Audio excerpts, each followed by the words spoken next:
Welcome. It is an AMA time. I actually like AMAs. And I guess once a year they have Ask an Atheist, anything kind of things. They also have, ask a Christian, ask a theist. But today, actually, I think is Ask an Agnostic Anything Day. At least that's what I've been told. That's what I found online. And as the unofficial, official A-Holy Pope of Agnosticism, I figured I'll do a quick live stream to see if anybody wants any questions answered in regards to agnosticism. I did a few already on social media, on Twitter and on Facebook, and they got a little bit of a response. Same old kind of typical questions. And then when you answer them, people just say, "Oh, you're wrong," and then don't ever explain why you're wrong, or they go, they go, they basically go, "Oh, you don't know what you're talking about," and yet again, not provide a single substantive shred of evidence to show that I don't know what I'm talking about. So I've invited somebody on Facebook to come on over and put their money where their mouth is. I'm going to say his first name, Derek. I believe his name is Derek. Yeah, Derek. John Foley is playing with him right now, so he might drop by. And if he does, he can come on in. But apparently, this guy, I don't know what it is. When anybody ever agrees with me, all of a sudden that person must be one of my alts. Let me make it very clear. I have 4 Twitter accounts. 4, no more, no less. Every other Twitter account I either don't have access to or I've long since deleted. And even they were more like the one for DEF CON 1 Science and things of that nature. But the 4 that I have are the Non Sequitur Show, Steve McRae, Caffeine Corner, and Without a Crystal Ball Victims Hotline. That's it. I don't have any other sock account on Twitter. None. I don't use socks to go secretly spy on people. I couldn't care less. If I have them blocked, they're blocked, I'm blocked, whatever. Do people send me screenshots of things like of people that are blocked? Sure. But those are the only 4 Twitter accounts I have. If you would like to block them all, be my guest. And I have no other alts that I will go spy on you. I assure you. None. So see if Derek kind of shows up, because he seems to disagree with me, but of course never provides any evidence of why I'm wrong. So let's jump into it. Here we got first question from Logos Theos. What are your favorite atheist and theist philosophers? Well, my favorite atheist philosophers, again, I tend to contemporary analytical philosophy. Anything dealing with philosophy of the antiquities or Eastern type philosophies, I would be considered to be absolutely clueless. I find the Eastern philosophies fascinating, but I just don't have the patience to read a lot of the Eastern philosophers. But as far as the modern contemporary analytical philosophers of atheism, by far my favorite is Dr. Graham Oppy. However, I also appreciate writers like Dr. Paul Draper, Dr. Bruce McCormick, Dr. Sorbel, Dr. Snellingberg, Dr. Let's see who else, Malpass. But by far, Dr. Oppy is my favorite, without question. Obviously, when I wrote my paper called how was it called? I can't forget. I forgot the name of my own paper. How the presumption of atheism leads to symbiotic collapse by way of square of opposition, or at least something like that. It's how the presumption of atheism by way of square of opposition leads to semantic collapse. There you go. That's the actual title. And I based it on Dr. Oppy's work. He kind of came up with all the ideas, and I just kind of structured it and made it into an actual logical argument using prepositional and Boolean logic. As far as my theist philosophers, I really like the writings of Dr. Burgess Jackson. He's a theist. I like P.K. Moser. I like, obviously, you have your big time philosophers like William Lane Craig, who I'm not quite a big a fan on, although I do think he knows his stuff. But I'm much more I think interested in the writings of what is his name? Oh my goodness, I completely forgot. The one that writes the Odysseys on Problem of Evil. I just drew a blank, and I don't know why. Oh my goodness. Look it up.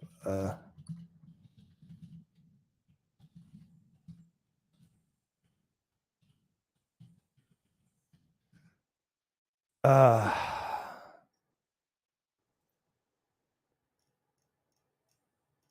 yeah, I can't remember. I can't remember his name at the moment for some reason. I don't know why, but the theist that does all the arguments with um, theodicy is against the evidential and logical problem of evil. You know what I'm talking about. And oh, well, there's also Plantinga. Plantinga is pretty good when it comes to like the modal ontological argument. Um, I think the modal ontological argument is valid, and I think actually it's sound if you accept the S5 axiom in modal logic, but you don't have to accept that. So it's kind of like, Russell's paradox, whether you accept the axiom of choice in ZFC theory. If you want a set of all things to be able to contain itself or not, you can choose that axiom. And so I think when it comes to mathematics, by you taking certain axioms, you can get to certain conclusions that may not have ontological concreteness, such as like the Tarski paradox, right? But not Tarski paradox. With that particular paradox, you can actually take one basketball, disassemble it, put it back together again, and have two exactly the same basketballs. This works in a mathematical proof if you take the axiom of choice. But in reality, we know that that's ontologically impossible, right? So I think the same thing with Plantinga's modal logic. I think that actually is a pretty good argument for God if you accept certain axioms, certain modal axioms. But again, you don't have to necessarily take them. That's the problem. And I've had that discussion with um, a few people from a few atheists actually that tend to agree on that. So I don't think that's actually a theist thing where they say, "Oh, this argument is foolproof." It's clearly not, but to say that it's a bad argument, that would be ridiculous. It's actually a pretty good argument. So let's see here. What was it people say about following cross references of philosophy, Wikipedia? Everything leads to philosophy. Yes, that actually is true. That's set up through. If you do a crawler, if you go to any wiki page and you read the header information, like in the body, right? Not like the Greek or anything like that, but in the body itself, the first word you come to, if you click that link and do that over and over again to the next page and the next page and the next page, within 10, 15 times, it'll lead to philosophy every single time. That actually is true. I've done it. And every time it leads to philosophy. And that is by design, obviously. That's not coincidental. That actually is by design from Wikipedia. Has anybody of you have you ever done that? Any of you actually done that before? By the way, I'm very, very, very, very tired right now. I wasn't feeling great the other day. So if you hear my voice a little off and you hear me pausing, I'm not on camera, then yeah, it's because I'm just not at 100% right now. But I still wanted to stream. I missed it. So please forgive my vocalized pauses and my brain farts. Like I said, I'm not doing 100% right now by any stretch of imagination, but I still wanted to stream at least do something today. So yes, that's true. Have you done that, Savali? Hi, April. April asks, how would you respond to people who discuss philosophical ideas such as religion or lack thereof and think philosophy is ridiculous nonsense? I don't see how they can make those two statements and think that they're being intelligent. Those are conflicting statements. I mean, religion, okay, there's two aspects of religion. There's the activist aspect of religion, the rites and practices that people do in order to express their faith, and there's the doctrine of the religion itself. You can mock religious practices, if people say, "Hey, look, I think it's stupid that you eat a cracker and think it's the blood and or the body of Christ and water into wine and all that stuff, and that you're drinking the blood of Christ," and they can mock that. I mean, I don't think that's the way to go. You can disagree with it all you want, but I mean, these people find these rituals to be sacrosanct and they believe them very strongly. And I just think that if you start mocking those rituals, you're going to have the backfire effect. You're going to have the entrenchment effect, and it's just not going to get you anywhere. So I don't see the point of mocking those types of rituals. Um, I mean, obviously, there's some cult rituals that, yeah, it's hard not to mock, and I get that. And but we're talking about, religion that is prevalent among billions of people, billions of people. Now, you cannot talk about religion and not include philosophy because religion is a part of philosophy, especially maybe not so much performative part of it, the activist part of it, the rites and rituals. But the doctrine of philosophy, I mean, the doctrine of the religions all fall under philosophy, every single one of them, as far as some kind of existential being that is timeless and spaceless and exists in all times and in places, and that's omnipotent and omnipotent and omniscient. That all falls into the realm of philosophy, every single aspect. And I can't think of a religious dogma that doesn't have some kind of philosophical overtones, whether it be ontological or epistemological. So yeah, I think it's, sad that people will mock religious, ideas, and then start applying that and mocking that to philosophy. That's just, it's weird to me. So.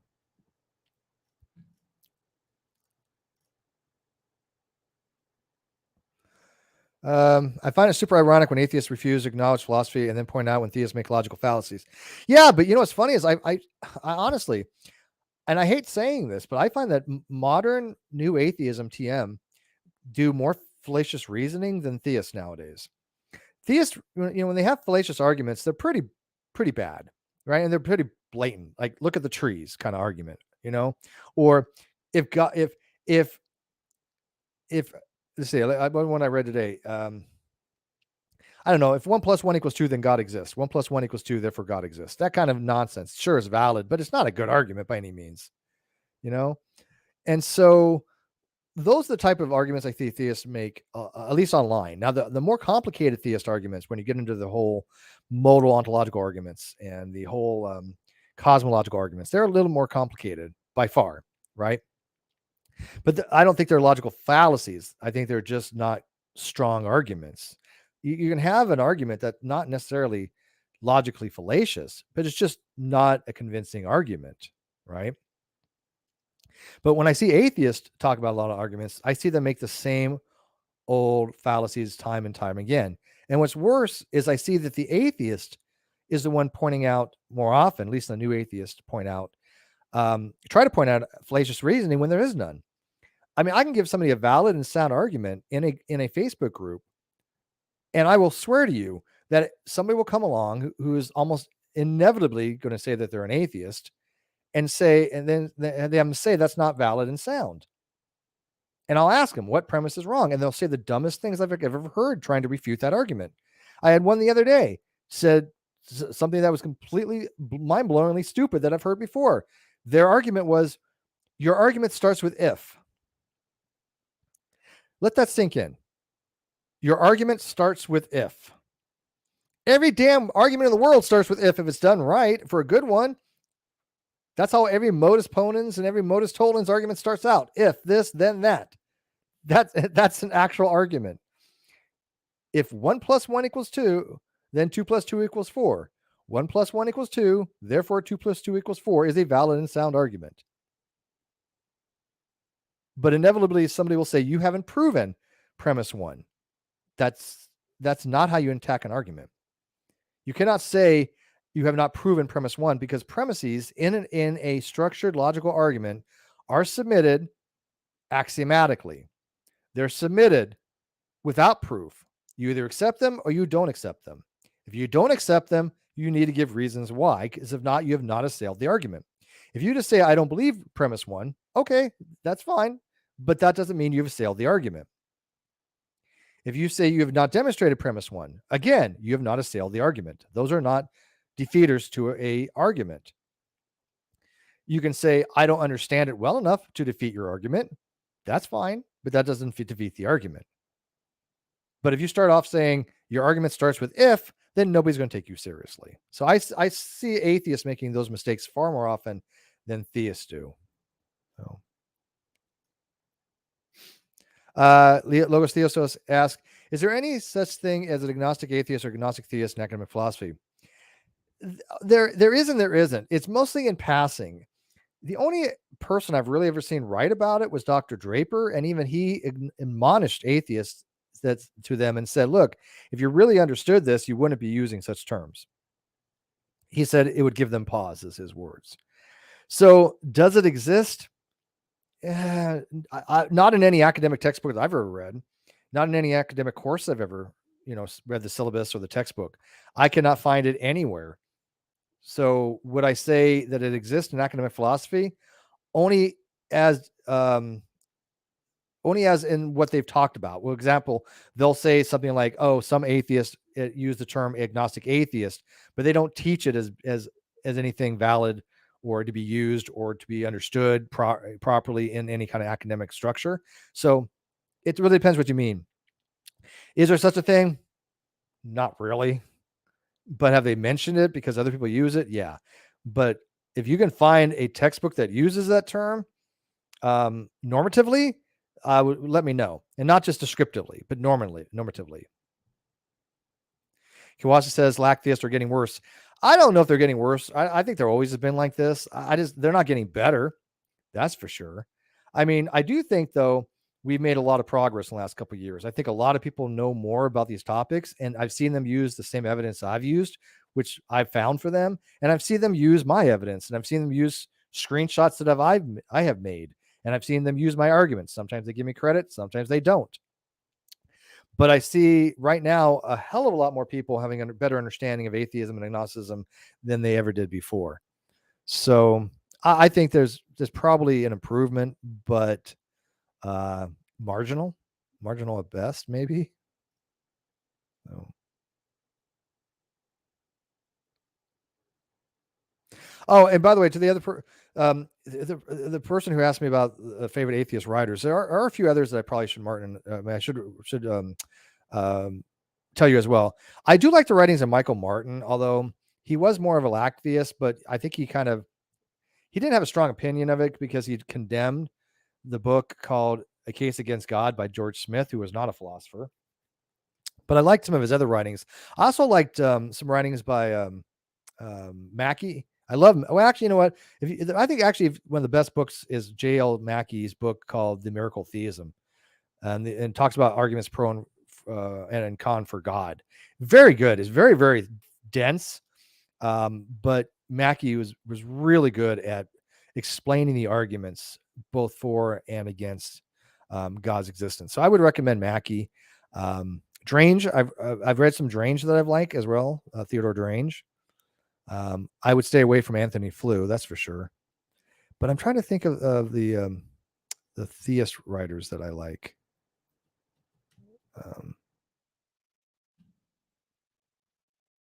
Let's see here. All right, I'm trying to look some up here. Who I like here. Yeah, P.K. Moser actually is a theist. Actually, I'm sorry, P.K. Moser. Oh, I like Alexander Pruss. He's good. And Swinburne. Yeah, Richard Swinburne. I think Richard Swinburne is probably the best theist writer that they have.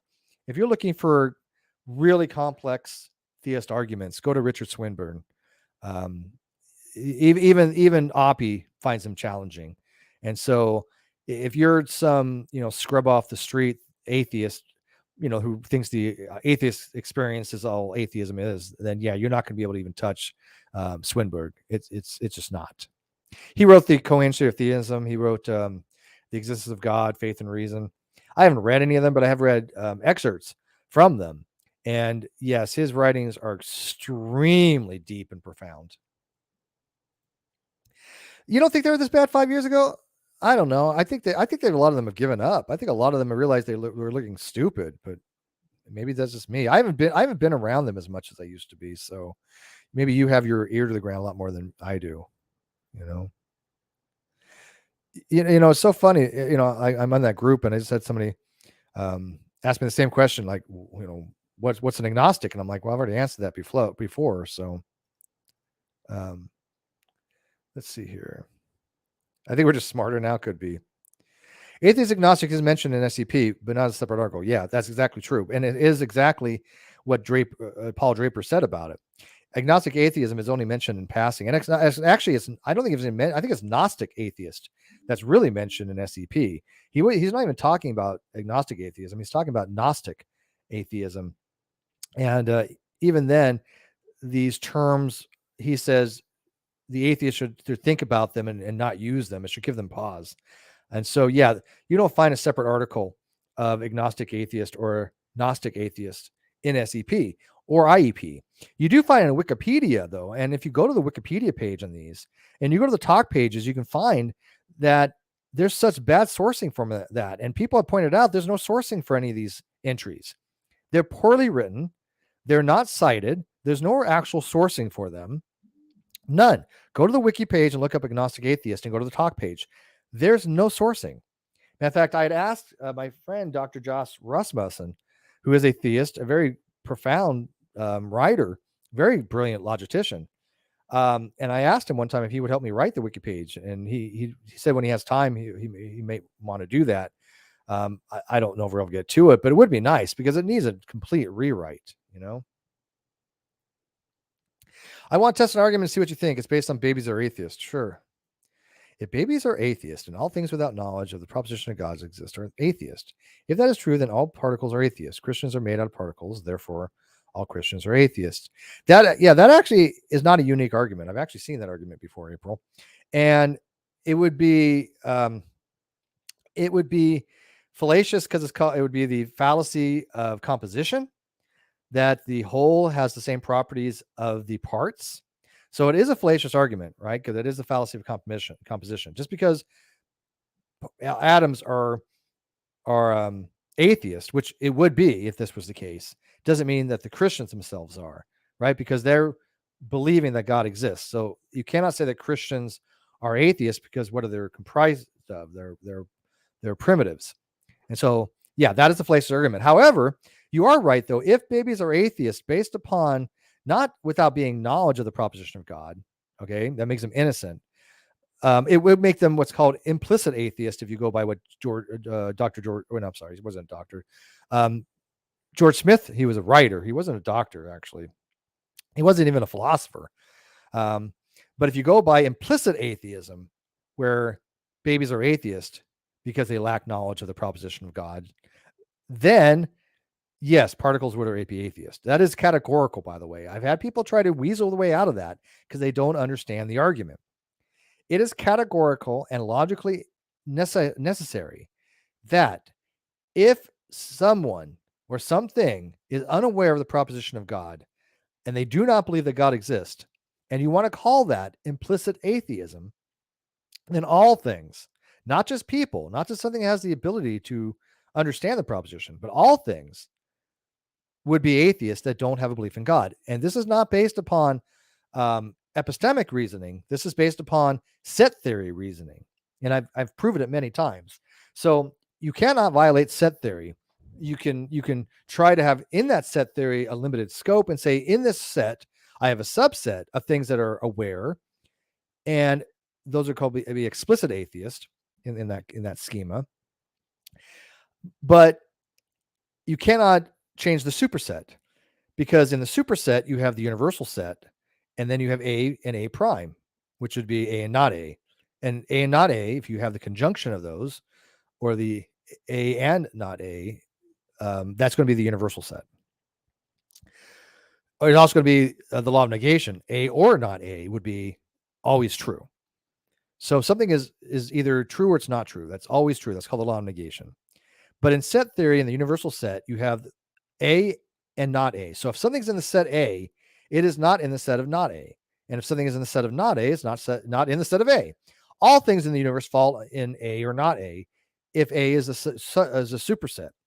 So if A is a superset of things that are blue, then something that is blue cannot be not blue. If something is in the set of things that are alive, then something cannot be in the set of things that are not alive. A rock is not alive. It just is in the set of not A. People are alive. Those are in the set of things that are A. So it cannot be in both set A and not A. Those are mutually exclusive. So if a rock, if you define the set of things that don't believe in God, then obviously rocks would be included in that, and that would make them then atheist. And again, there's no way to get around that, because you have theist or you have non-theist. And theist is something that believes in God. In this case, specifically, it's a person. But if a rock could believe in God, then a rock would be a theist. So in the theist set, you have the subset of things that can believe in God and the set of things that can't believe in God. The things that can believe in God are people. And the things that can't believe in God are rocks. Rocks would still be non-theist or not theist because they're in the the complementary set. So you have theist or not theist. That always has to equal true, and that contains both categories contain everything in that universe. So in the universe, you have everything's divided into theist or not theist. Everything. It's a strict by uh, um, uh, mutually exclusive and jointly exhaustive dichotomy. So yeah, if you start saying that theist and non-theist are two groups that comprise everything in the universe, and I'm going to relabel non-theism as atheism, so you just have theism and atheism, then everything in atheism would conclude rocks, because you're just renaming the set of non-theism. You cannot get around that, because A or not A. And if A is theist and you're saying not A, which would be normally non-theist, you're just going to relabel that as atheism. You have not changed anything. You've just semantically substituted the word atheism or atheist to label the set of things that are non-theist. That's all you did. You're just calling the set of non-theist, everything that's non-theist, which includes rocks, you're just semantically calling that an atheist. So how's that for an answer? Quest says, how can there be sourcing? I've been freaking looking for the origins of agnostic atheists for some time now, but could find none. It all leads to the internet, and from there, a trail disappears. Yeah, the most I was able to find on that is a vague reference to Usenet groups. That sometime somewhere in the past, it came about in a Usenet group. But that's the only reference I could find, and I don't even remember where I found that. It is nearly impossible to find the origin of it. Now, it was mentioned in a book called Agnosticism by a writer that went by the name of it was actually a theologian. I believe he was a Baptist pastor, but don't quote me on that. But he was a contemporary of Huxley, and he wrote a book called Agnosticism, and his name was Robert Flint. And he mentions the term agnostic atheist. However, he didn't use it as the way modern atheists would use it. He was talking about agnostic atheism in the way that Thomas Henry Huxley would have used agnostic, which would have been a normative epistemic principle that you should not believe anything without scientific grounding. That is no longer what agnostic means. That's what agnosticism was back in the 19th century. But maybe the early of 20th. But that's not what it means now. It hasn't meant that for 100 years. So when Flint in 1903, I believe it was, or 1913, one of those dates, it was the early 20th century. When he wrote the book Agnosticism and he used the term agnostic atheist, he was specifically referring to Huxley's normative epistemic principle, that atheist would believe there's no God, but they didn't have a right to, because it wasn't grounded on scientific principles. That's why atheism and theism were both found to be detestable to Huxley, because he argued that neither theist nor atheist had valid positions, because their positions were not based upon scientific data. So neither one of them could make claims, because he was very, very scientifically minded, and he would be what we considered to be following scientism. I think it was more of a weak evidential position, but and I do kind of hold to weak evidentialism to some degree. I do not hold to strong, which makes it more of a normative ought, that you ought not to believe something without sufficient evidence. I don't really hold to that, because I think there's other reasons to justify beliefs, like pragmatism and prudentialism, and you don't really need evidentialism. And there's also rationalism. So I don't hold to strong evidentialism, but I do think weak evidentialism holds some merit, that if you have a belief, it should be at least justified by cognitive reasoning, that you've had information to look over and evaluate. That I do believe.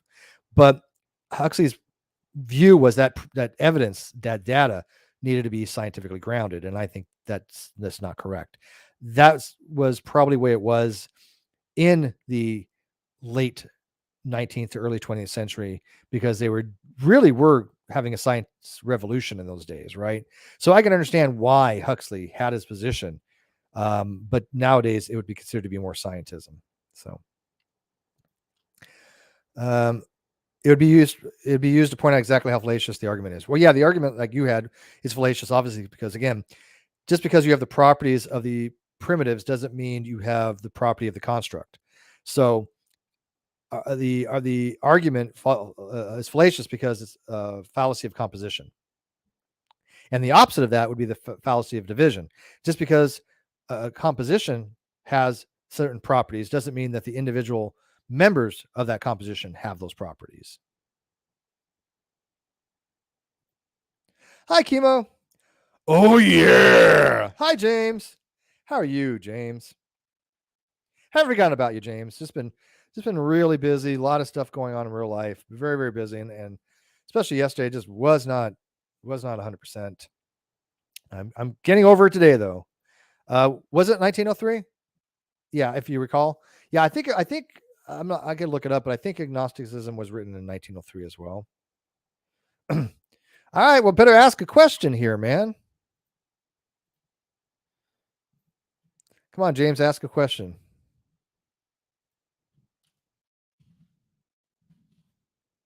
Sec-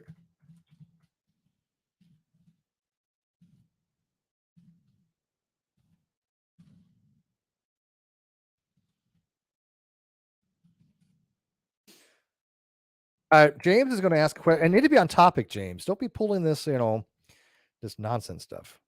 Don't ask me how to like set your microwave or something. Somebody did that. No, they asked me how to set a dishwasher. Ooh, Dustastic voluntarism. I I actually don't subscribe to Dustastic voluntarism. I think beliefs are more involuntary, so it would be involuntary Dustastic approach or Dustastic involuntarism. And the reason I think that is because most of our beliefs, I think, are done subconsciously. I think that our brains process information and then tells us the result. It tells us what to believe. Um, and does that make us a little bit automatronic? Yeah, to some degree, it actually does. But I'm okay with that because we are at the will of our hormones. We are at the will of our subconscious beliefs.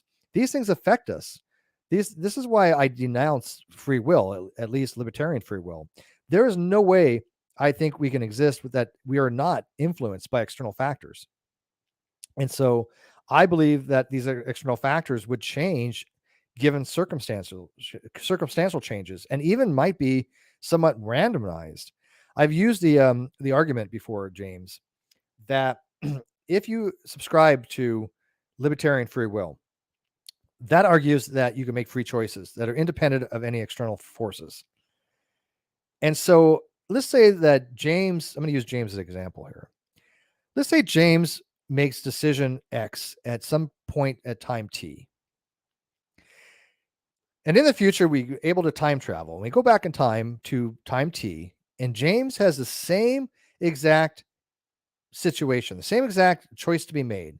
All conditions are the same, called cerebus paribus. All things are equal. The libertarian free will advocate has to bite the bullet and say that James could make any decision he wanted. He could have chose X or he could have chose Y, and going back in time is not going to to change anything. He's going to make the same exact decision like he did last time. However, if it is more determinate, if it is more involuntary, and libertarian free will is denied, then given the same conditions, James could make another choice. So you have to like think to yourself, is it deterministic? If James could make the same, couldn't make this, if James doesn't have to make the same choice, then you believe in free will and you think, it's um is more set in stone. But if you think that that James is forced to make the same decisions with all things being equal, then you deny free will. But an involuntary Dustastic state is that the brain is doing the processing. The brain is deciding all the factors, all the things given the same conditions. It's going to give you the same results, and therefore you do not have Dustastic voluntarism. Does that make sense? Where do you stand? Do you both reject Dustastic, voluntarism, and indirect? No, no. Well, I don't know what you mean by indirect, Dustastic, and voluntarism. You're gonna have to suss that out for me. I don't think I've even heard that before. And you know me, James. If I have heard of something, I'll tell you. I don't BS. So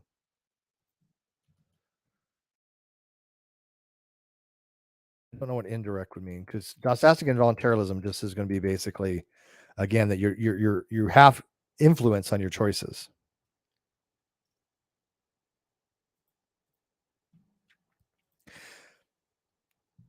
Oh, I got you. Yeah. You really have no direct say in your fundamental core beliefs per se, or in some decision making. That doesn't mean we can't have decisions. That doesn't mean we can't have will. If you have a decision to make, there's definitely direct input that you have on it, but there's so many indirect factors in that I think the indirect factors are probably going to take more influence on your mind than the direct factors. So like example, you can't like directly say, I believe I can fly, right? You cannot force yourself to believe you can fly. No matter how much you will yourself to believe you can fly, you can't fly. And even if you tried, you cannot sit there and will yourself to do it. You cannot say, I want to believe I can fly. Your brain isn't set up that way. Now, over time, could you convince yourself through self-deception? Yes. But at that point, you had direct control to convince yourself by self-deception. But once you have the self-deception, your brain is doing all the work, and is just telling you what you believe. So I still think that would fall under Dustastic and voluntarism. So I don't know how we got from agnosticism to philosophy of mind, but I like that. That's fun. What do you think about the argument that atheism and theism are knowledge claims? How would you convince them they were belief claims?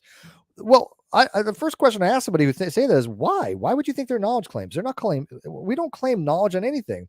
If I say, hey, do you think it's 2:00? Am I asking you for your knowledge? Or if I say, hey, do you think you want to go to the store tonight? I'm not asking you for your knowledge. If I say, hey, do you think it's raining outside? I'm not asking for your knowledge. These are just questions.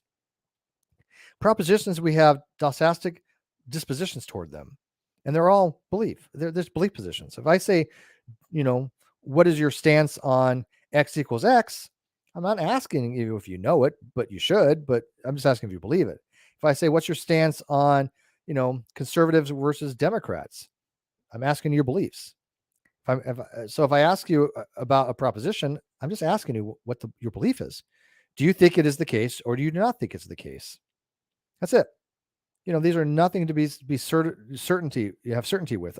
If I say, I believe it's going to rain tomorrow, I'm not making a knowledge claim. I don't know how I could even make a knowledge claim if the future holds no truth maker yet. This is the whole problem with what was it called? Aristotle's future war argument. If we have a future war, can you claim to have knowledge of it if there's no truth makers to be had? We have truth makers that make something to be true. This is called the correspondence theory of truth. So if I have an apple and I say the apple is red, then what makes that apple red is the truth maker that the condition is the apple's red. That's the truth maker. And so if I say it's going to rain tomorrow, it's in the future. So I don't have a truth maker that can make it so I can claim a knowledge claim. I can only claim knowledge in the present time. Now, you could start arguing B theory of time rather than A theory of time, and that's sure, you could do that. But the problem with that is even if you argue B theory of time, because I know James will pull that out of his ass, even if you argue B theory of time, we have no epistemic knowledge of that, right? So it is epistemically isolated from us. So even if there was a truth maker that existed in the future, we wouldn't have access to it anyways. Therefore, the same problem arises. You cannot make knowledge claims about the future very easily. Now, there are other ways around it, using truth conditions and other theories of knowledge, but in the most common theory of knowledge, for the theory of correspondence theory of truth, I don't think you can do it. And so when we're talking about the propositions of God, these are just beliefs. That's all it is. Do you believe God exists? A theist doesn't have to claim knowledge to be a theist. Because if an atheist says, "Oh, a theist is making knowledge claims," they're not, unless they specifically say, "I know God exists," in which case they're held to a higher standard, and you have every right to attack their justifications for that. But indirect means you can change your beliefs by reading books and argue for that position. Well, no, I don't think so. I think direct would mean that. Indirect means that your brain is doing the heavy lifting. Indirect means that your brain is telling you how to think, that you have no control over your beliefs. If you can change your beliefs, then that's direct, by direct input. So if I read something, I can I can say, "Oh, look, I've got new information now. I've acquired new knowledge, and therefore I've changed my position." But what's changing your position? Sure, you're actively gaining more information, but your brain is doing all the processing. And if the brain is doing all the processing, it throws things in there that you're not even aware of.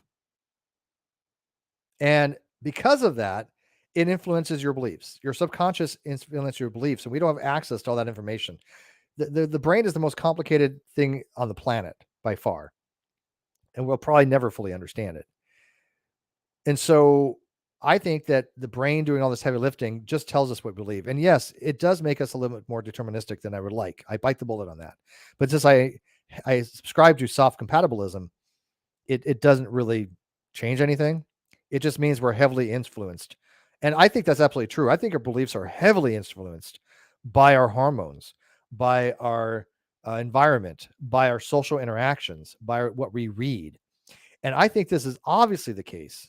I think it's apparent that it's the case because, even for myself, when I formulate beliefs, I think where they come from, how do they exist? It's similar to the evil demon argument, James, like Descartes' evil demon argument or evil genius argument, whatever one. But let's say an evil genius or evil demon beamed a thought into your head. You wouldn't know the difference. You would think that you thought it no matter what, and there's no way to tell the difference. It's unfalsifiable. If I think something is the case, I would have no way of knowing whether it was beamed in my head by some kind of metaphysical being or evil genius or some kind of demonic entity called the evil demon, or if I thought it on my own. It's unfalsifiable. Of course, unless you get to meet the demon and then you believe that. But even then, you're trusting that the demon is telling you the truth. So it is completely unfalsifiable. So I think we're really at the behest of our environment, at the behest of our genes, at the behest of our hormones. Um, I think we're hardwired to have certain beliefs, just like instincts. When a baby is born, it has two major things that it knows how to do: suckle and cry. Those are just things. They're just instincts, right? So especially suckling. Suckling is an instinct. It believes that if it suckles, it's going to get milk. That is, it may not be really a conscious belief, but it's a form of belief. And they also have a fear of falling, believe it or not. And that's hardwired. Why do we have a fear of falling? Fear of falling is a type of belief. And so I think that, yeah, a lot of beliefs are hardwired, and it sucks because what makes you you? Genes, hormones, environment. So a long-winded answer there. Sorry. I can fly for a short period of time. Yeah, well, it depends on how much edibles you had. Truth and Knowledge says, "Hey, Steve, Muslim subscriber here. Welcome. Did you watch the debate between Aaron Ra and Jake the Muslim? Definitely worth a stream reaction from you." I watched Aaron's. Are you talking? Well, I reviewed one, but it was, and I think Jake the Muslim was in that one that I reviewed. Was it the one where he had three Muslims he was talking to? Because I reviewed that one. You can find it on my channel. Matter of fact, I'll find it for you. I believe they're called Aaron Ra gets his ass kicked or something like that. I don't. Let me see if I can find it for you. Does my voice sound off? It sounds off to me really bad today. Here. It's called Aaron Ra Gets Out of His. So even though that I'm not a fan of Islam by any stretch of I gotta tell you, I met some very, very intelligent Muslims over the years. Dr. S.A. Malik, one of the most brilliant men I've ever met. He has a PhD in chemistry and I think a PhD in philosophy now. I think he's a dual PhD. Just incredibly brilliant. And he was the reason why I wrote my paper. If it wasn't hit for him, I would have never written my paper, nor would I have published it on academic edu. So he was a big influence on me.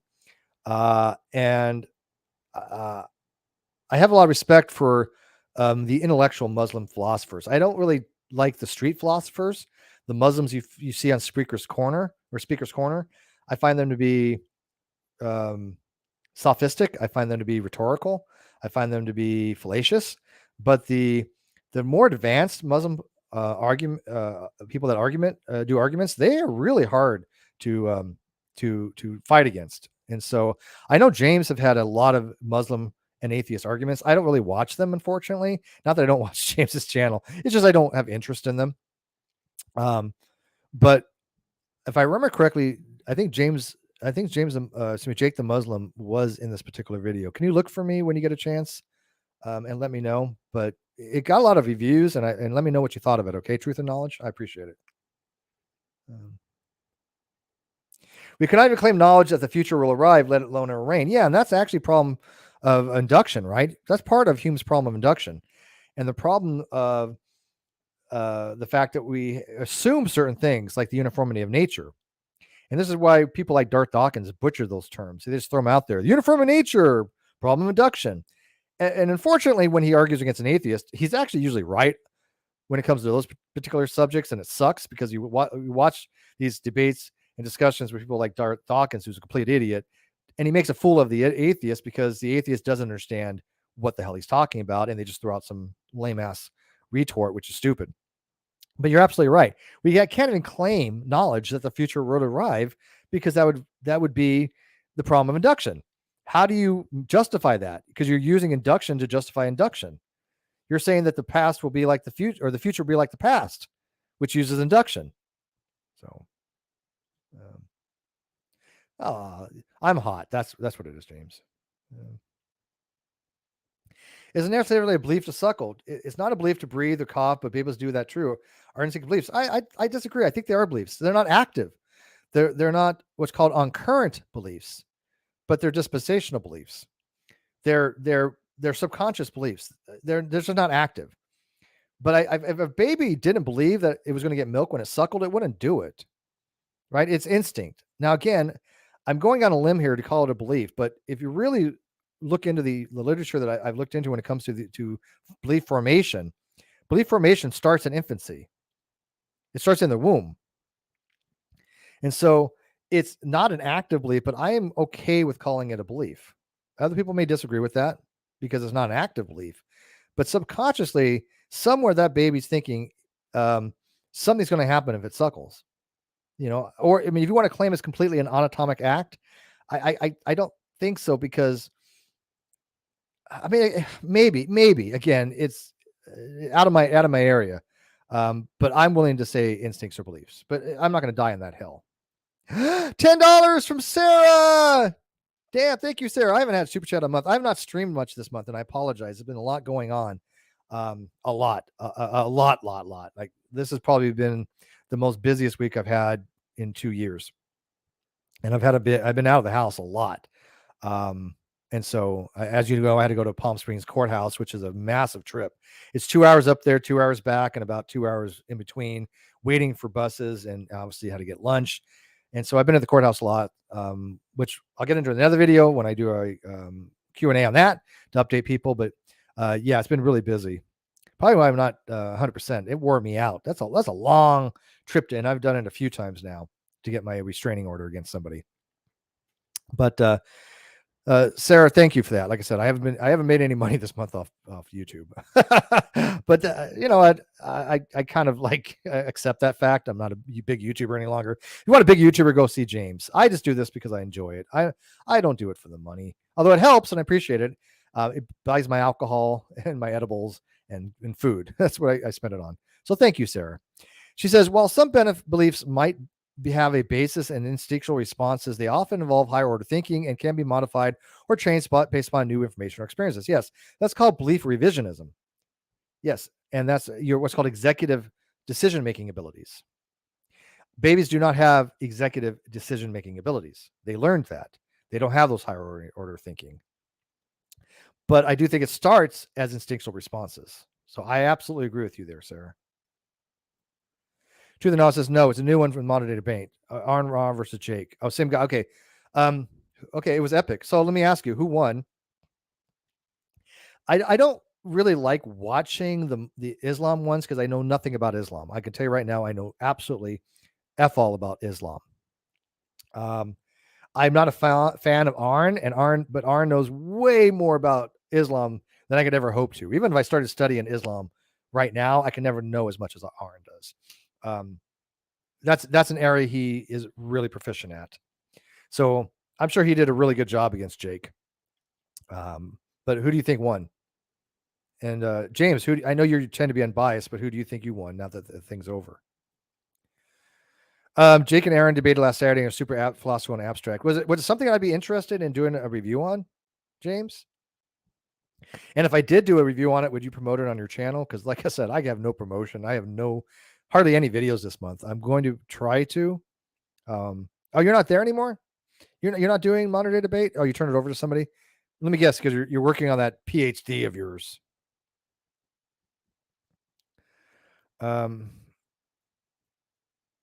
It's super abstract philosophy. Well, how did Arn then do? Oh, you're not in the chat anymore. I got you. You're not here anymore, but you're right there. How are you not here? Lies. Yeah, you're here. Lies. If we're super philosophical and abstract, how did Arn do it then? Because Arn's not good at abstract philosophy. And you saw the review that I did. And by the way, James, watch the video that I posted in the live chat. It's really good. And let me know what you think of it. But I want to know how Arn did. Should I watch it? I don't know. The thing that gets me is near-death experiences. Hey, Van Veen, it's been a while. How are you? I find those narratives much more compelling and a source of hope than religious practice. Well, here's the problem with that. One, we know near-death experiences do have chemical explanations, or at least it's partially.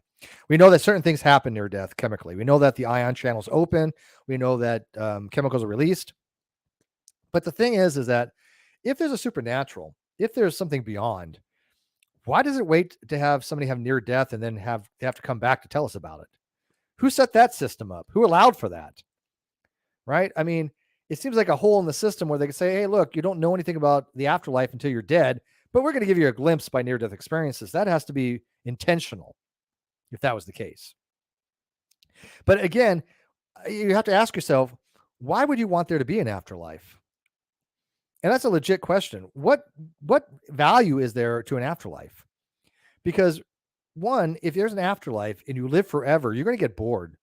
You can't end your existence if you're eternal and you suffer out of boredom. I mean, what is there going to be able to do once you know everything, seen everything, done anything? And what is there to do? You're not even living in the same reality as everybody else. You're not even living on the same plane of existence, so to speak, in esoteric terms. You're not existing on the same earth. And even if you did, you're not the same person. Your memories are going to be different. I mean, if a baby dies and goes to heaven, what memories do they have? Who are they? What's their personage? This is a fundamental aspect of identity theory. You know, when you ask somebody what makes somebody you, that's a very profound, deep question, because it can go to your, more than just your consciousness. It can more than just, your beliefs. It's profound of what makes you.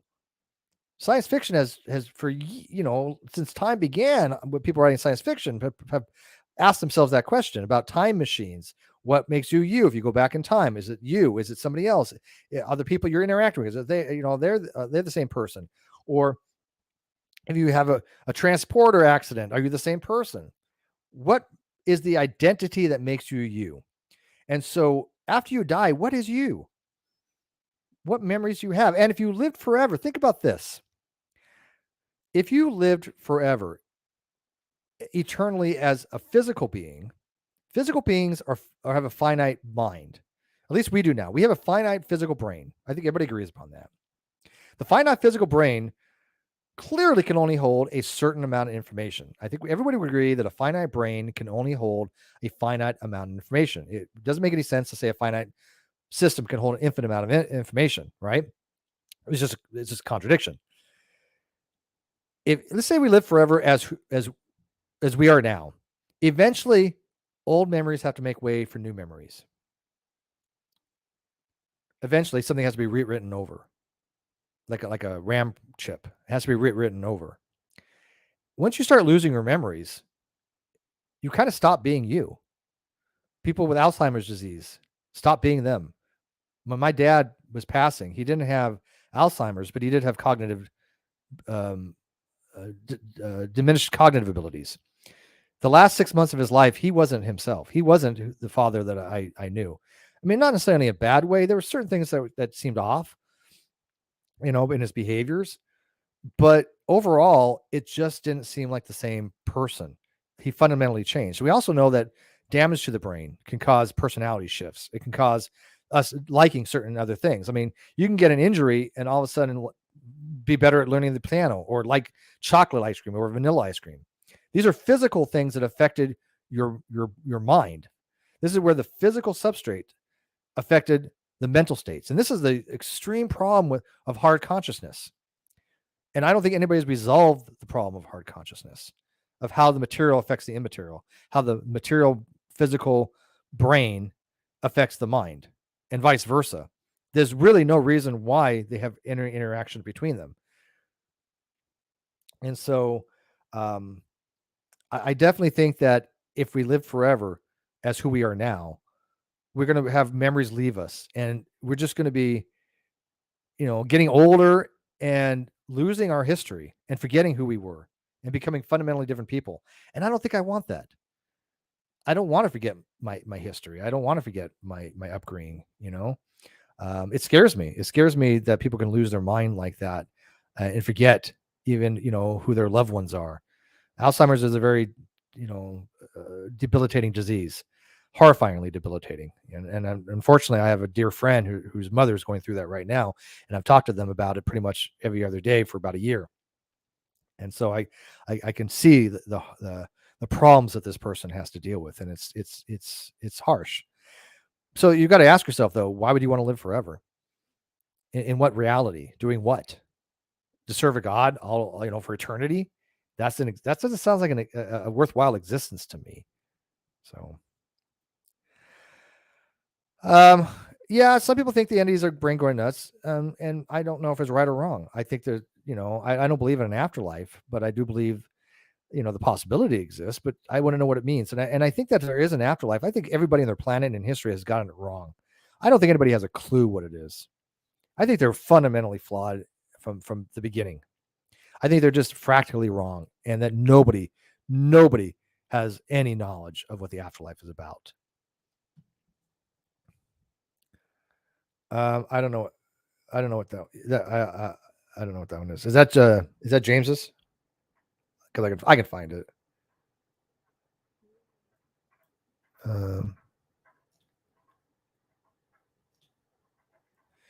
Let's see here.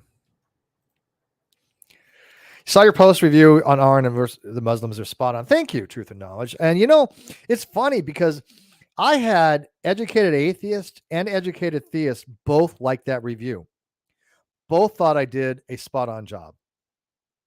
The only people that had any issues were the lack theist, the new atheist TM, and even them, it was just blithering, nonsensical, comments like, oh, you just want to, you're just a theist in hiding kind of thing. Oh, you just don't like Aaron Ra, that kind of shit, But none of them expressed any interest in explaining to me what I got wrong, because I think that was probably one of the best reviews I've ever done. I was very proud of that review.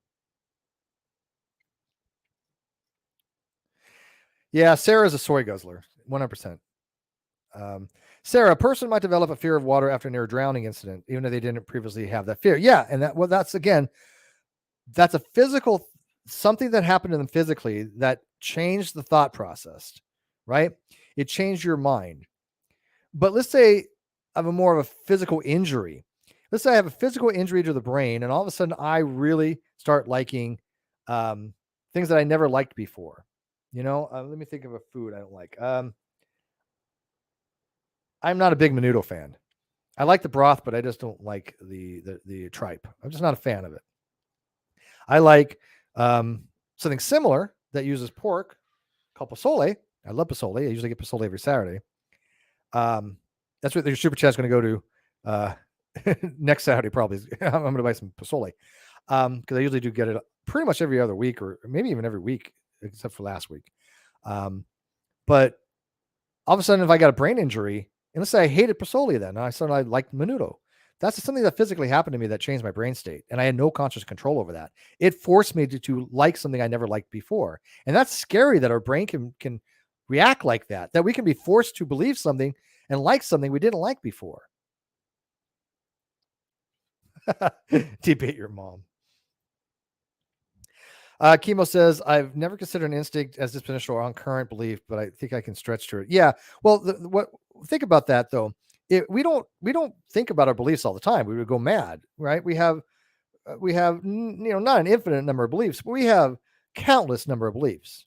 I mean, there would be, and I don't mean the word countless as in number theory, but I mean it would be nearly impossible to enumerate every one of our beliefs. Would it be finite? Yes, but it would be big number. So we're not constantly having belief revisionism. So when I do have a belief and I'm reevaluating, that's my concurrent belief. That's the belief that I'm thinking about. But all my other beliefs, they're in the back of the brain. And so I think there is a difference between them.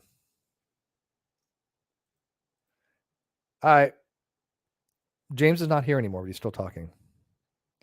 Jake is only good at Trinity debates. Well, see, I have no interest in the Trinity. I think the Trinity is nonsensical. I think the Trinity is a nonsensical concept. I denounce that in Christianity. I don't think it has any sense to me whatsoever. I mean, I think even Christians have, a lot of them have fallen to the wayside and just accepted what's called Mysterianism, which is the position, we just don't know. The Trinity is mysterious. That's not good enough, because every other argument about Trinity, modalism, and Sabellianism seems to fall under some kind of heretical viewpoint. So every model of the Trinity is heresy to some other person. So yeah, super abstract. Oh, damn, maybe I do need to watch it. But then again, how does Aaron know super abstract?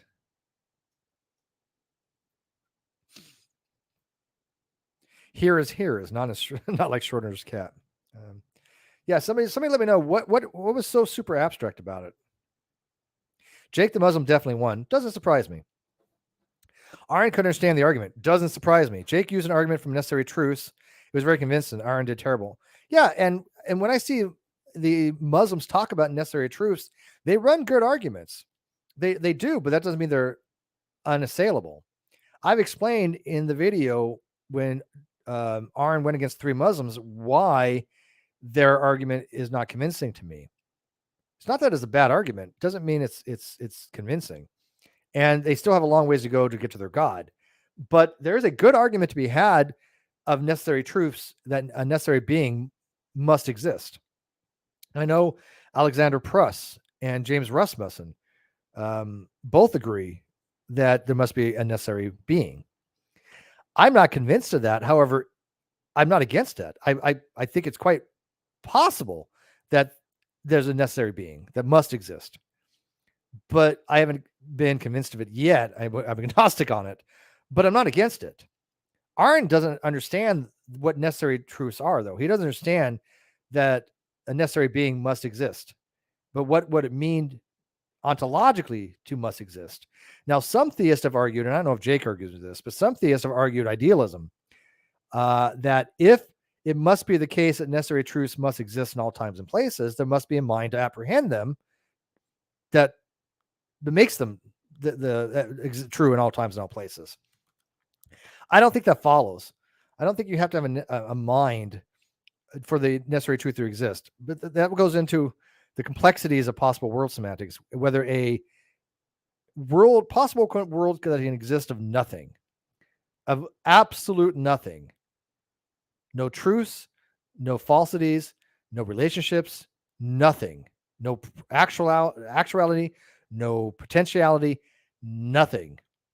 It's hard to imagine a possible world like that. It seems rational that there has to be some necessary being that exists in all possible worlds. And that's where the Muslims come in to argue that possible being is their version of God. The Christians argue it is their version of God, right? But that doesn't mean that a necessary being must exist. It just is a good argument that if a empty possible world exists, then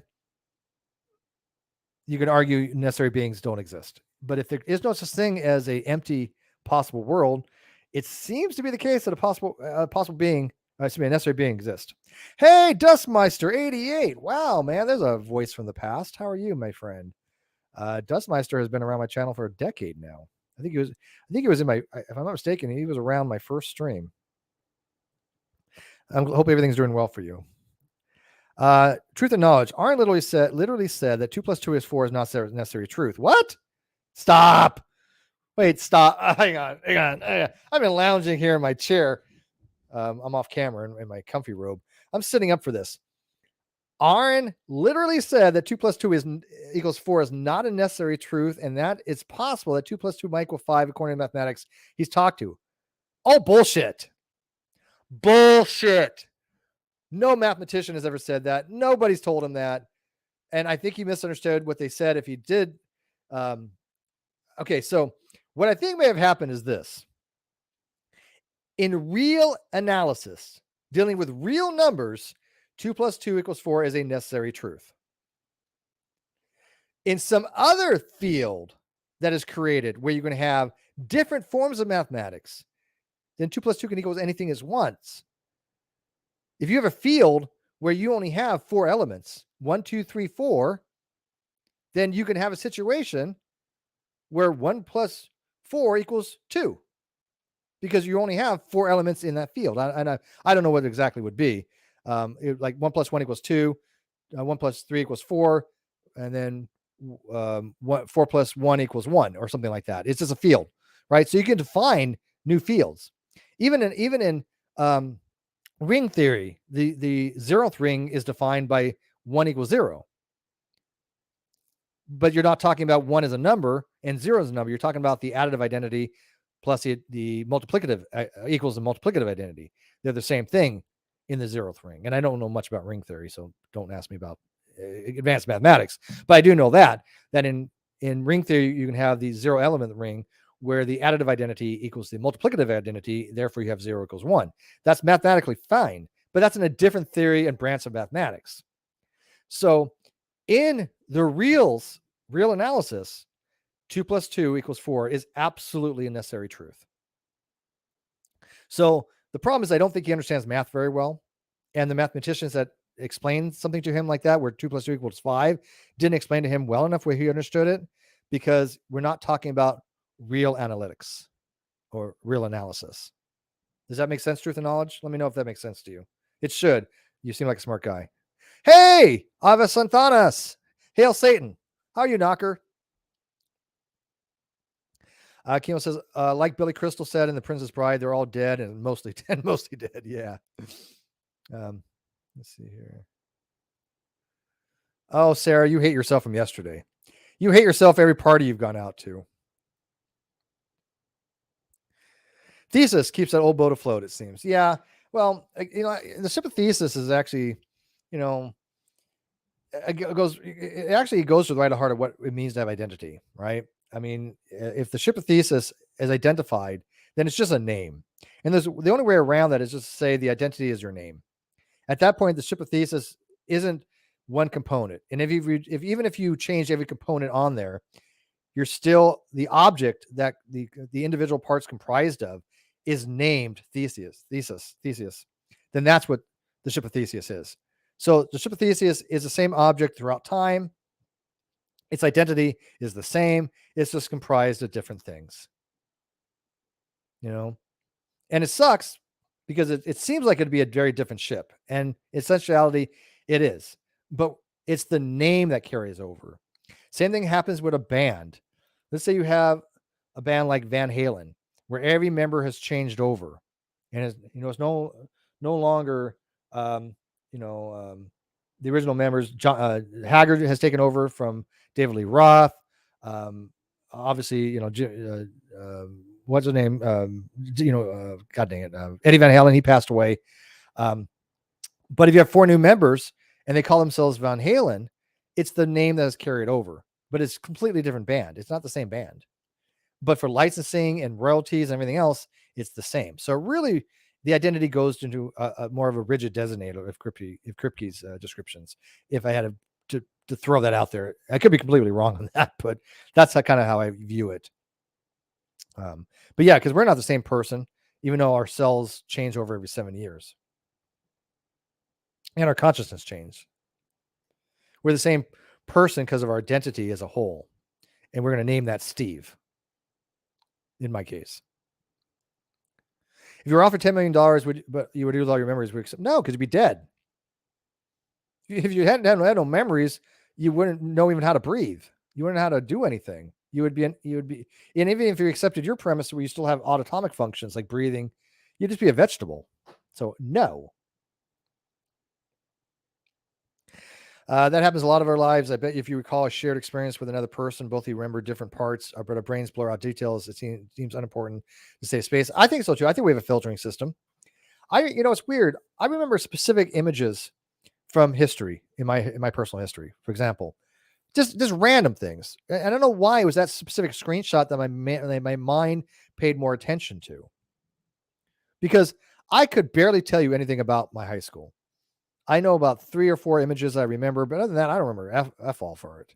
My original house when I was, moved and I was 6, I remember some images from it, but that's it, right? We have snapshots. Most of our memories are snapshots, frozen in time, an engram, so to speak, on a physical substrate. But we very little have, active video, right? Most of us don't recall sequences of images that we would say is a video of how things transpired. Sure, maybe in the short term, but long term, not really. Very short clips. I mean, do any of you remember when you're in 2nd grade sitting in a classroom and going and having a lecture taught to you and the entire lecture? No, of course not. No, I remember like 1 image or 2 images from 2nd grade. Even when I went through power school, I couldn't tell you crap about lectures. I remember a few times of when I was sitting in a desk trying to understand this stuff, for nuclear stuff, but I can't remember sitting through a whole lecture what it'd be like. Our brains don't record. Our brains take snapshots. And then, like you said, I think it does that to save space. There might be a continuity in our subjective experience of the world. Yes, there has to be continuity. There's the old problem of where the consciousness went to when you slept, right? And older philosophers used to believe that it sat in the pineal gland, right? That's where a lot of the New Age mysticism came from, the pineal gland, the chakra, and whatever. Because I think it was who was it? Was it Hume or Aquinas? No, maybe it was Descartes. But somebody had to look it up. Again, not something I look too much into. But if I remember correctly, it was Descartes maybe that thought that the pineal gland was the seat of the consciousness. And so when you went to sleep, the consciousness went there because, you're not actively conscious. So where does it go? I mean, you turn off the power, it turns off, but it's still low. It's still running at a low level that is still there. It's like a computer. You put it to sleep mode. It's still running in the background, certain things, but it's not aware of itself. But it's still stored in RAM. Our brains have to do something very similar, which is why computers are amazing and very analogous to brains, I think. But the continuity is the consciousness or the qualia. The Dendron proposed that our identity is like a center of narrative gravity. It's not necessarily tied to our memories, our bodies, but the stories and narratives we create about ourselves. In some degree, but see, I don't think you can really disassociate those from memories, right? I mean, our identity of what we think we are has to take into account our history, has to take account our memories. It's so complicated, the theory of mind and what makes somebody a consciousness, because all you are is just thoughts that are going in a small enclosed area that you call the skull. You know, everything that you are, everything that you exists in a confined space. What, less than this, 8, 10, 12 inches. I don't know how big the head is. 10 inches wide.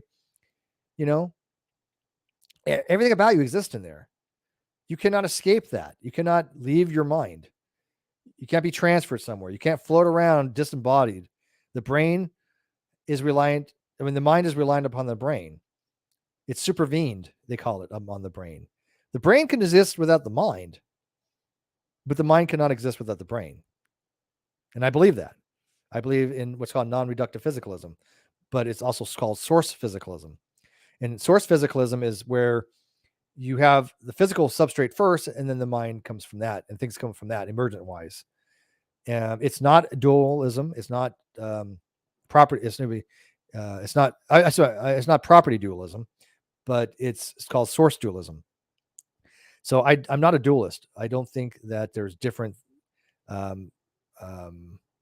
things that matter that exist. Certain things that the mind, when it talks about the consciousness, is comprised of. Although I am open to what's called neutral monism, where there's something third out there, some neutral material that we just don't know about. But as far as I'm concerned, the physical part of the brain is what stores the non-physical and intangible, the abstract consciousness. And how they interact, that's the hard consciousness problem.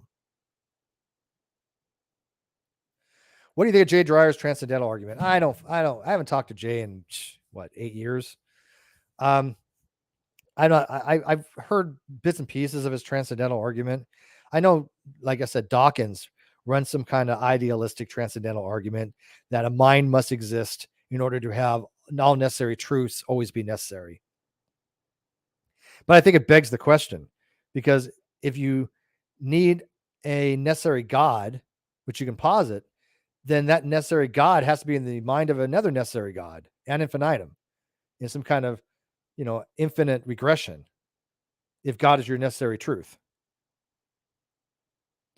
And it just doesn't make sense to me that you need a mind to apprehend a necessary truth. If I didn't exist, if I passed away tomorrow, by the way, make sure my daughter gets all my stuff. If I pass away tomorrow, does 1 + 1 = 2 no longer be the case? No, it still holds true. I'm just not there to apprehend it. If no one existed, if the earth did not exist, 1 + 1 still equals 2. I just argue there's no minds to apprehend it. It's still a fact of the universe, but nobody's discovered it. There's no minds to apprehend it. Could it be rediscovered if some mind came around later? Yeah. Now, it's very profound, that statement, because the universe must have that property. The property of x equals x. Let's start with the law of identity. For all of x, x equals x. That necessary truth has to be true for the universe. That means the universe is somehow property-wise able to make that necessary truth. That's where the Islam argument comes in. That's where the Muslims come in and argue their version of God from transcendental argumentation or ontological argumentation. Right? I think their conclusion is false, but their argument is not without merit. It's just not. But I don't necessarily, like I said, follow that particular argument, because I think that the universe can exist without people. And if all the minds disappeared, the universe goes on. And the facts of the universe still exist.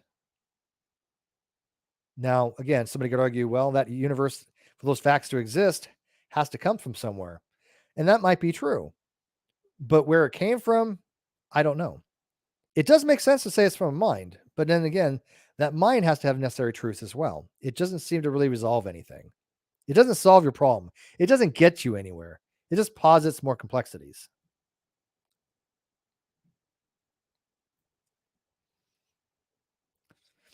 Yeah, well, changes do occur over time. I'm just saying that a brain injury can do it, which proves that a change of the physical brain can affect the mind and our beliefs.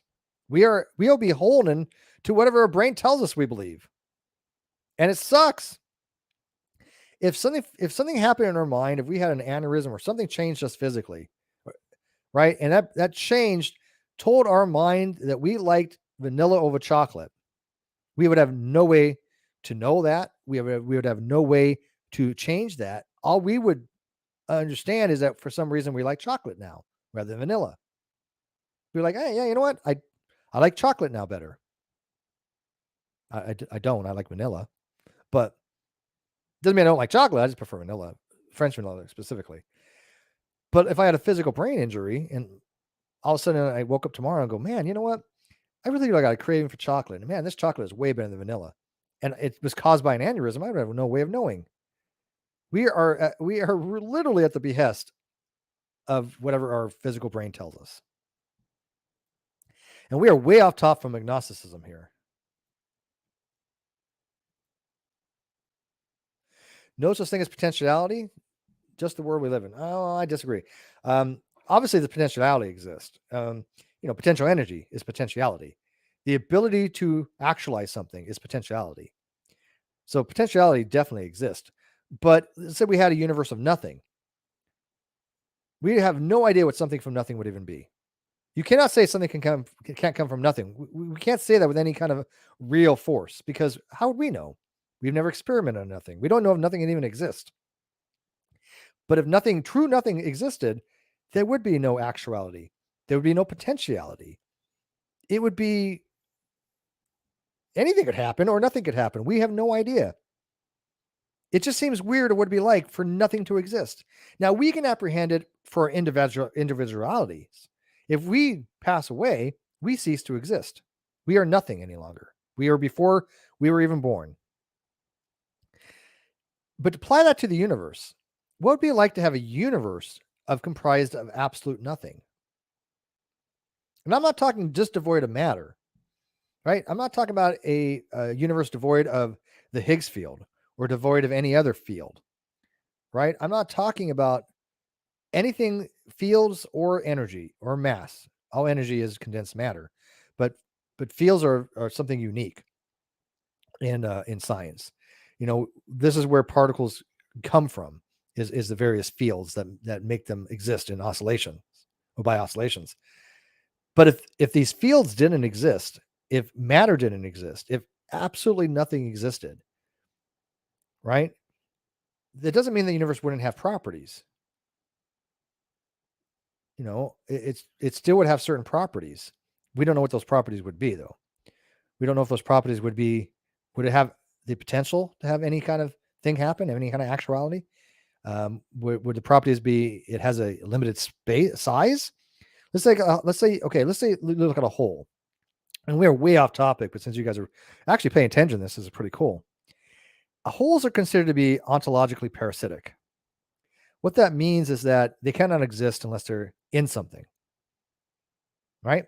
Swiss cheese, a hole in Swiss cheese, the hole is a void of that Swiss cheese. It's ontologically parasitic to the Swiss cheese.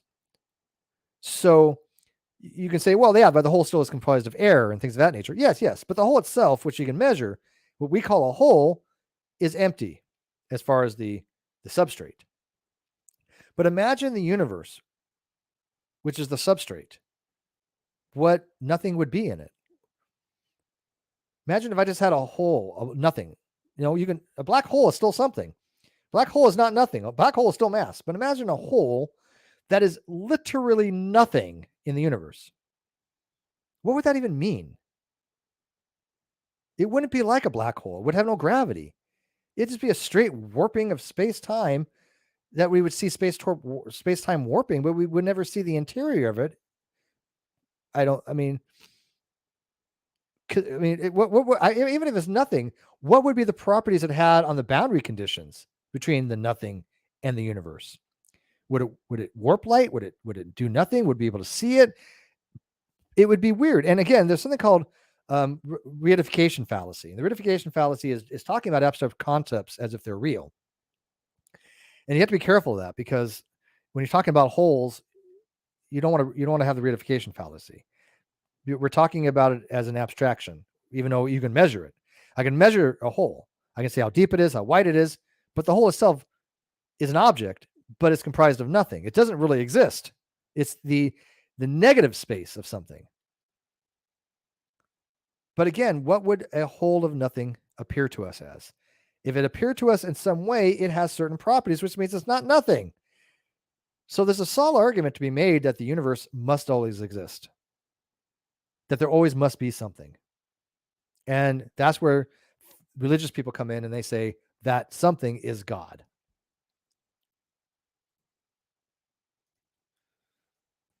I don't know how you could know. How can you make 2 + 5, 2 equals 5 using quadratics? I'm familiar with quadratic equations.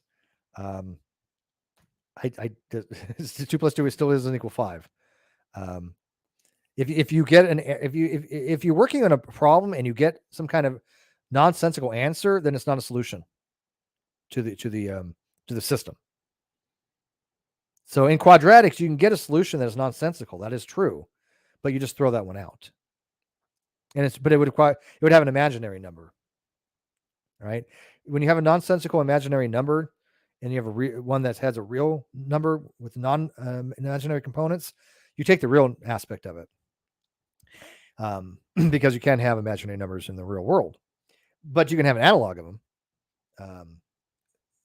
You still can have certain types of what's called quaternary, which is higher than quadratics, quaternaries that can model orbital mechanics for electrons using kind of the imaginary, the throwaway part of these types of formulas and these types of systems.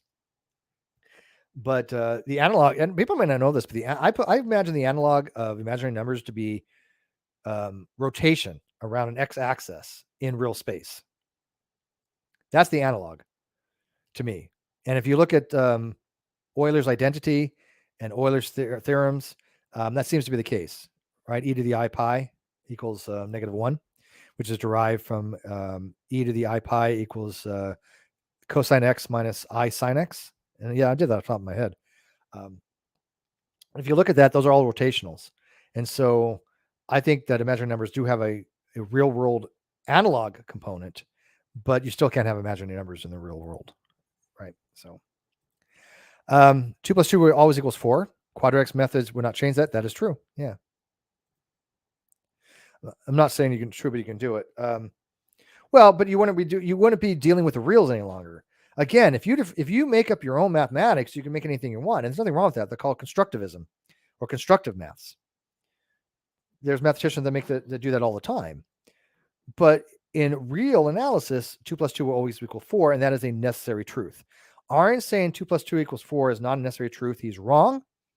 I don't know any philosopher or nor mathematician that would say he's right on that. Not one. If you know any, let me know. That's like saying x equals x is not necessary truth. Okay, Aaron, when would x not equal x? I only know one person who argues that the law of identity is wrong, and he's one of the dumbest atheists I've ever met in my life. His name is John Richardson, and he was the one that destroyed the Atheist Alliance International, which was the only atheist group that had National Security Council membership, or national. The council, what was it called? What's it called? United Nations Council. The only one that had UN status, and he was part of the coup that basically stole all the money or whatever the hell they did with it. And he's a complete idiot. He denies x equals x. It's just mind blowing. But x equals x has to be a necessary truth. When would it not? I don't know any mathematical system that doesn't use law of identity.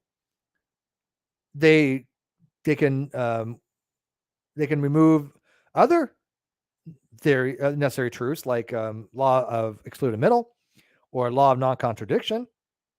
But in the reals, those are necessary truths. Those are logical facts. Those are canonical. Those are called the 3 canonical laws of logic. There are others. Those aren't the only ones, but those are the 3 main ones.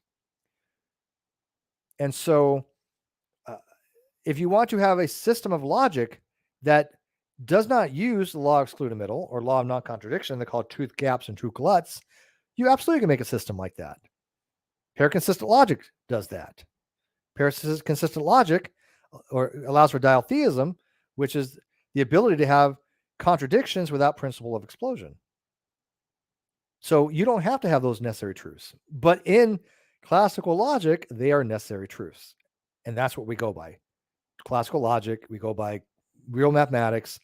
And so when we're talking about necessary truths, we're talking about fundamentals of the basics, not constructivism, not formulating different forms of theories and mathematical models and theories of logic that don't utilize those. But I don't know any theory of logic that doesn't have the law of identity. Could you make one? Possibly. Landon and Kurt Nolan and I had that discussion. Could you make a logical system that doesn't use the law of identity?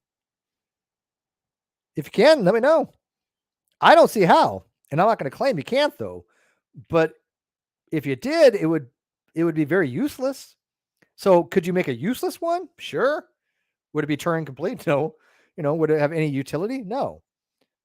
But if you want to make a system a useful system, then I don't know how you could deny the law of identity.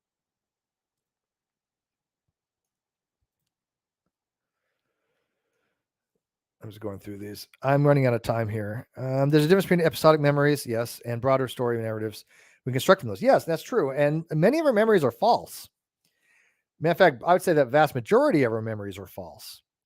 We have a degraded and downgraded view of what happened.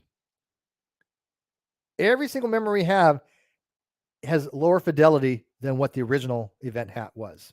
And over time, memories degrade. Always. And we formulate new memories from older memories. So the vast majority of our memories are false in the sense that they're not an accurate representation of what happened. Exactly.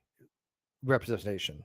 They might be have some fidelity. They might be accurate enough to where we can make specific statements of truth. Did you see this person rob the store? Yes, I saw this person rob the store. What were they wearing? They were wearing a white top and blue jeans when they might have been wearing a gray top and blue jeans or something like that. Our memories can change, not be accurate and can change over time. But the event that we witnessed something, that's a little more permanent. But even then, that changes.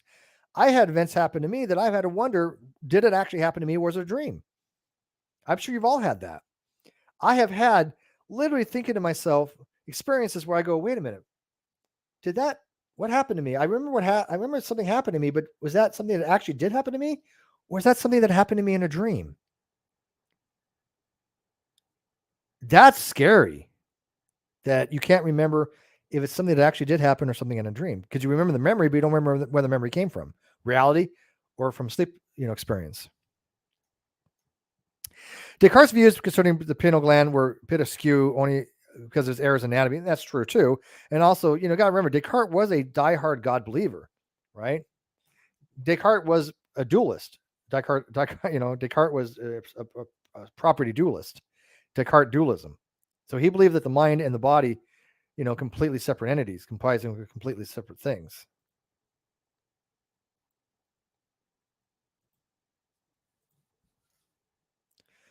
Oh, did I misread it? Oh, actually, this thing is no potentiality. Okay.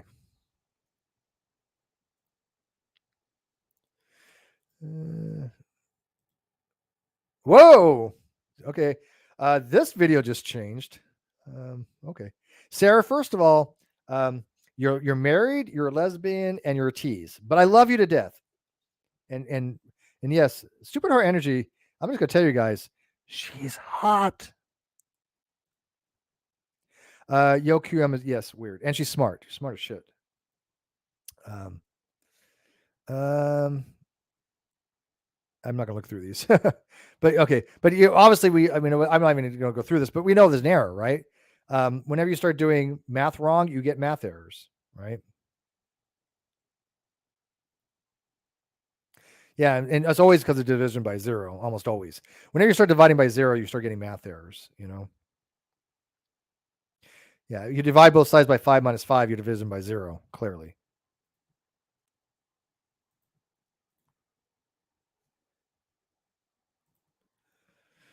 What if you divide 5?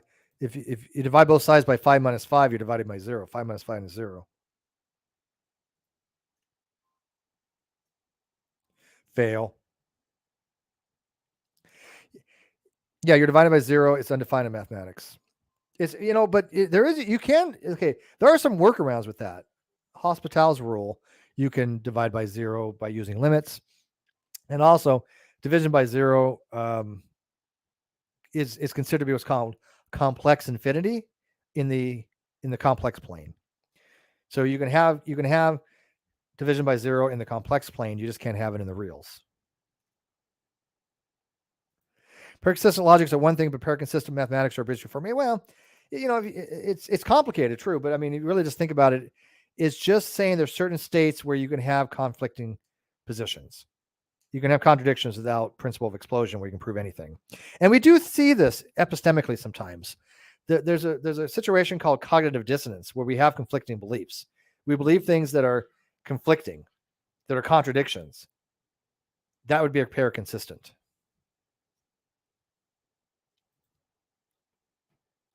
Iron Rod doesn't know. You guys really want me to watch that on James's channel, don't you? Very well. Hi, Nod. How are you? Matt Scribbles. And by the way, if you're in my live chat, you subscribed, and I don't know your name, and you're new, but I appreciate it. Please subscribe if you want to talk in the live chat. I do have I think I have a subscribe mode only, don't I? If not, subscribe. Okay. If you're talking in the live chat, please subscribe to the channel. Don't forget, and like and share. I only got 9 likes. Come on, like and subscribe. Come on, hook a brother up, man. Usually when you're talking about God, you're discussing universal creation. Do you ever discuss it in context of lesser usage? Sanchez could be called a God in the universe. I have many times.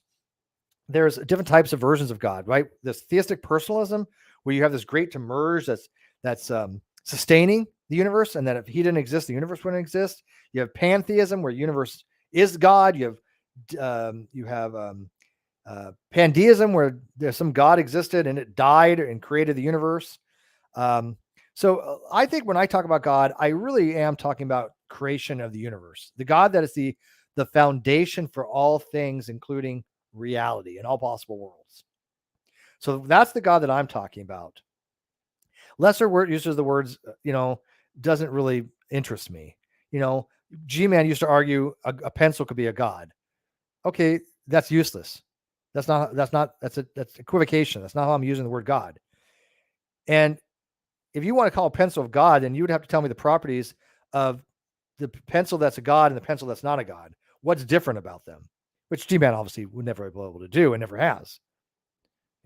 So when I'm talking about God, I am talking about the creation being, yes.